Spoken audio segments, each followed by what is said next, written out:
Ons lees saam uit Johannes 20. Sy, dis Maria, hardloop toe en kom by Simon Petrus en by die ander disipel vir wie Jesus liefgehad het. En sê vir hulle het die Here uit die graf weggeneem.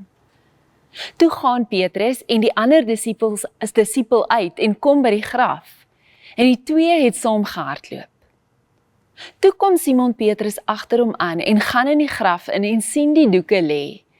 En die doek wat op sy hoof was, sien hy nie by die doeke lê nie, maar opgerol op een plek afsondering. As enigiemand rede gehad het om weg te bly van die graf, was dit Petrus. Hy het Jesus 3 keer verloon. Nie stilletjies, geheimsinnig nie per ongeluk nie, maar met ontkenning en in die publiek. En hy weet dit. Die skaamte alleen moes genoeg gewees het om hom in die kamer in die bovertrek te hou. Maar toe Maria die nuus bring, het Petrus ook gehardloop. Dit is op sy eie alledaad van genade.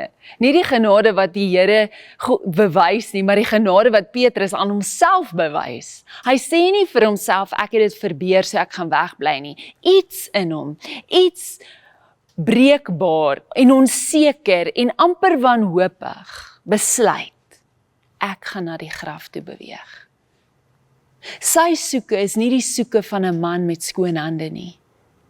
Dis die soeke van 'n man wat weet hy het gefaal en steeds wil glo.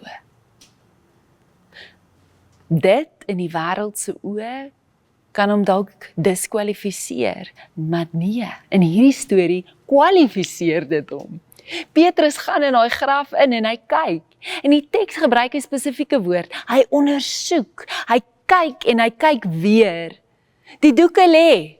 Die doek vir sy kop is apart opgerol netjies op 'n ander plek. En Petrus staan voor hierdie besonderhede en probeer dit in sy kop kry.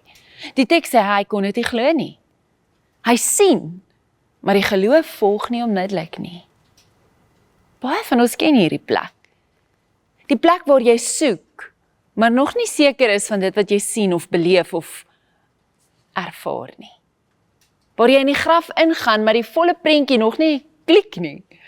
Waar die bewyse voor jou is, maar die hart nog nie lekker reg is om te vertrou nie, omdat die skaamte oor wat jy gedoen het dalk groter voel as die moontlikheid dat jy vergeef kan word.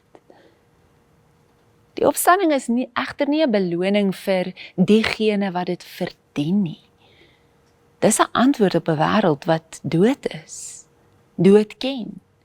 En Petrus, juis Petrus, met sy verraad nog vars, ontvang die nuus saam met almal. Jesus maak geen uitsondering nie. Die boodskap van die leë graf en die opstandingslewe is ook vir hom. Jy sal onthou later aan die oewer van die see sal Jesus vir Petrus 3 keer vra, het jy my lief? 1 keer vir elke ontkenning. Nie om hom te verneder nie, maar om daai wond heel te maak. Jesus herskryf Petrus se geskiedenis, nie deur dit uit te wis nie, maar deur dit te verlos. Dit is die werk van Jesus, die pelgrim, wat ook soek na die Petrusse soos ek en jy. Die wat voel hulle het dit verbeur om gesoek te word. Hy hou aan soek na jou.